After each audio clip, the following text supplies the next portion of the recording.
Hey everyone, today we're diving into the escalating situation in Bangladesh. Protesters are taking to the streets, and unfortunately, it's turning deadly. So what's going on?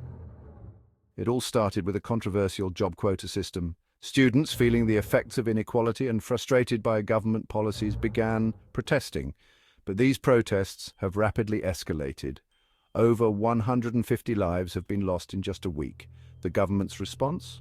Troops in the streets, curfews and communication restrictions. It's a heavy-handed approach that's drawing significant criticism. Disturbing images and videos are surfacing online. We're seeing clashes between protesters and security forces. Allegations of excessive force are flying left and right. One particularly heartbreaking case is the death of a 16-year-old boy shot during a protest. His family is demanding justice, and his death has only fueled the fire. Originally, these protests were about the job quota system, which reserved jobs for relatives of veterans, but now it's much bigger. The protests have become a broader expression of public anger.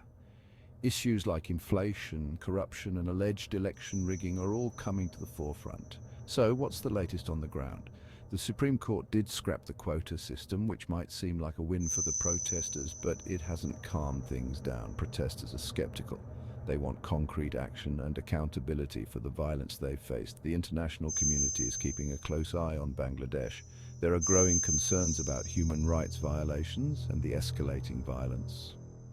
Journalists and activists are also worried about internet shutdowns and restricted access to information. It's making independent reporting incredibly difficult and potentially hiding the real extent of the crackdown. Prime Minister Sheikh Hasina, who's been in power for nearly 15 years, is facing a significant challenge. She's promised to take action against those responsible for the violence, but the protesters remain unconvinced. They're demanding immediate and tangible steps to address their grievances. This situation is rapidly unfolding, and we'll be keeping a close watch on it. Thanks for tuning in. If you want to stay updated on this and other major stories, hit that subscribe button and ring the bell. Until next time, stay informed and stay safe.